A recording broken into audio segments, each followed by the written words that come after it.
आप देख रहे हैं जी जम्मू कश्मीर लद्दाख और मैं हूं वसीम गत्तो। आपको बताना चाहेंगे जिस तरह से कुछ महीने पहले यानी कि आज से लगभग 3 महीने पहले एमएलए डोडा महराज मलिक के ऊपर पब्लिक सेफ्टी एक्ट लगाया गया था। उसके बाद उनको जिला डोडा से लगभग कुठवा शिफ्ट किया गया था। कुठवा जेल के अंदर आज भी वो हैं और जरूर लोग उनको देखना चाहते थे। और कल आपने देखा था जिस तरह से एमएलए महराज मलिक को किस तरह से कुठवा जेल से जरूर बाहर निकाला गया था मेडिकल चेकअप के लिए, और कुठवा जीएमसी के अंदर उनका मेडिकल हेल्थ चेकअप किया गया। उसके बाद उनको वापस लिया गया। मगर सवाल कई सारे उठ रहे हैं, अलग अलग पॉलिटिकल पार्टीज के लोग सवाल उठा रहे हैं और उनके चाहने वाले जरूर सवाल उठा रहे हैं। सवाल इसलिए उठा रहे हैं जिस तरह से आपने देखा एमएलए महराज मलिक को हथकड़ी पहना के बाहर निकाला गया और लोगों का मानना है कि एक सिटिंग एमएलए को इस तरह से ट्रीट करना सही नहीं है। मेरे साथ एडवोकेट मुदस्सिर हैं। मुदस्सिर, क्या बताना चाहिए? बड़ा इंपॉर्टेंट है जिस तरह से हमने देखा कि एमएलए महराज मलिक को कानून क्या इस चीज की इजाजत देता है कि एक सिटिंग एमएलए को आप इस तरह से बाहर निकालते हैं हथकड़ी पहना के और फिर से वापस लेते हैं हथकड़ी पहना के? किस तरह का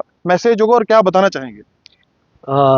आपका बहुत बहुत शुक्रिया। देखिए, कानून तो इस चीज़ की बिल्कुल भी इजाज़त नहीं देता है। सुप्रीम कोर्ट वेरियस गाइडलाइंस में, वेरियस जजमेंट्स में बोलता है कि हैंड कफिंग जो है अगेंस्ट ह्यूमन राइट्स है, ह्यूमन राइट्स की वायलेशन है हैंड कफिंग। इवन जो कन्विक्ट्स होते हैं, जो सज़ा याफ्ता मुजरिम होते हैं, जो हीनियस क्राइम्स करके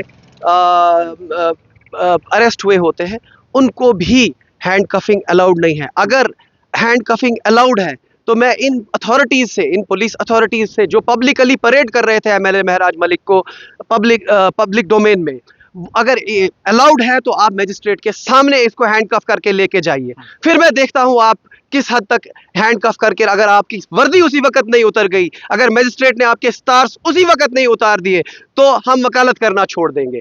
आप इलीगल, आप सुप्रीम कोर्ट की अगर आप एहतराम नहीं करेंगे, अगर आप सुप्रीम कोर्ट की गाइडलाइंस का एहतराम नहीं करेंगे, तो आप किस तरह से लोगों को है जिससे सेफ गार्ड करेंगे?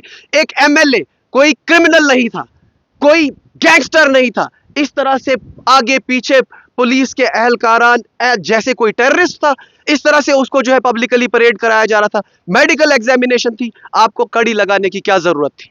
सबसे पहले मुझे ये बताएं, क्या आपको खतरा था कि एमएलए महराज मलिक गैंगस्टर्स की तरह वहां से भाग जाएगा? क्या आपको खतरा था कि वो किसी पे अटैक करेगा? क्या पुलिस को जिम्मेदारी लेनी पड़ेगी कि उन्होंने गलत किया है? आप जिस तरह से आप कह रहे हैं कि साफ तौर पे कानून इस चीज की इजाजत देता ही नहीं है। देखिए, कानून इसकी बिल्कुल इजाजत नहीं देता, और पुलिस को अगर किसी को हैंडकफ करना भी होता है, उसमें इन राइटिंग रीजनिंग देनी होती है, या तो प्रायर परमिशन कोर्ट की लेनी होती है। क्या आपके पास कोई इन राइटिंग आपने कोई रीजनिंग दी, या क्या आपने प्रायर परमिशन ली कोर्ट की एमएलए महराज मलिक को? क्या वो कोई क्रिमिनल था? क्या वो कोई गैंगस्टर था? आपने किस तरह से उसको हैंडकफ किया पब्लिकली? क्या आपने उनको डिफेम नहीं किया? क्या आपने उनकी इमेज को ठेस नहीं पहुंचाई? वो महराज मलिक जो है ना, लोगों के दिलों में राज करता है, और आप उसको इस तरह से डिस्प्ले कर रहे हैं, एक डिस्प्लेइंग ऑब्जेक्ट बना के उसको चला रहे हैं, कड़ी लगा के, एज इफ वो कोई क्रिमिनल था। लोग किस तरह से इंतजार कर रहे थे कि महराज मलिक को जिस तरह से लोग चाहते हैं उनको देखना लोग काफी ज्यादा पसंद करते हैं, और जिस तरह से कल इंतजार किया जा रहा था कि एमएलए महराज मलिक को हम लोग देखेंगे। देखिए, लोग तो बहुत खुश हो गए जब लाइव फुटेजेस आई जिसमें एमएलए महराज मलिक अंगूठा ऊपर करके दिखा रहे थे कि ये अपना मैसेज दे रहे थे कि आई एम फाइन। बट दूसरी तरफ से जो ही लोगों ने ये देखा कि इस तरह से बिहेव किया जा रहा है हमारे एमएलए के साथ, यार ऐसा कोई क्रिमिनल तो था नहीं, कॉन्विक्ट तो था नहीं, उनके अगेंस्ट अगर कोई एलिगेशंस हैं भी, दैट इज प्रिवेंटिव डिटेंशन। वो कोई कन्विक्शन के बाद की डिटेंशन नहीं है, प्रिवेंटिव डिटेंशन है। मैं चाहता हूँ अकाउंटेबिलिटी हो। ये जो भी अथॉरिटीज है, या तो पब्लिकली आके माफी मांगे इस चीज के लिए कि हमने महराज मलिक को पब्लिकली कड़ी लगा के क्यों चलाया, हैंडकफ करके क्यों चलाया। अभी तक जो उनके ऊपर जो एफआईआर लगी हैं, अलग अलग दफे उन पे लगे हैं, अभी वो प्रूव भी नहीं हुए हैं सही तरीके से। मैं वही कह रहा हूं, एज लॉन्ग एज कोई भी चीज प्रूव नहीं होती है, a person is innocent in the eyes of law.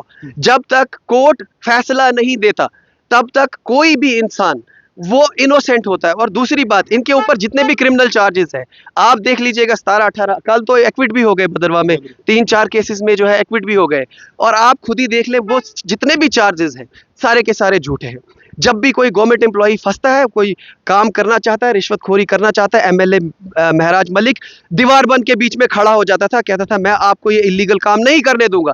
इसकी वजह से वो रास्ता रोकना, रास्ते गवर्नमेंट एम्प्लॉई को काम करने से रोकना, इस तरह की झूठ मूठ की एलिगेशंस जो है एमएलए महराज मलिक के ऊपर लगाई जाती थी। मैं आपके माध्यम से सिर्फ ये कहना चाहूंगा, आइदर पब्लिकली आप माफी मांगे कि आपने पब्लिक में एमएलए महराज मलिक को कड़ी लगा के क्यों चलाया, या आप जो भी पुलिस अथॉरिटीज हैं, जो उनके सीनियर हैं, वो उनको जो भी जिन्होंने ये हथकड़ी लगाई थी एमएलए महराज मलिक को और पब्लिकली इस तरह परेड करवाया, उनको अकाउंटेबल ठहराया जाए और उनके अगेंस्ट जो है एक्शन किया जाए। चलिए, साफ तौर पे एडवोकेट मुदस्सिर कह रहे थे जो कानून के साथ जुड़े हुए हैं, और कानून क्या बताता है, जिस तरह से उन्होंने साफ तौर पे कहा कि कड़ी पहना के एक सिटिंग एमएलए को, और कानून इस चीज़ की बिल्कुल भी इजाज़त नहीं देता है। लोगों में गुस्सा है, चाहने वाले जो लोग हैं उनमें गुस्सा है कि कानून अगर इस चीज़ की इजाज़त नहीं दे रहा है तो इजाज़त खुद से क्या लेते हैं, और इस तरह का माहौल बना के जिस तरह से परेड करते करते उनको लिया गया। तो उम्मीद करेंगे कि जिस तरह से इन लोगों ने डिमांड भी की है कि आने वाले टाइम में किस तरह का डिसीजन होता है, क्या कदम उठाया जाता है, ये आने वाला वक्त बताएगा। जी जम्मू कश्मीर लद्दाख के लिए वसीम गत्तू, डोडा।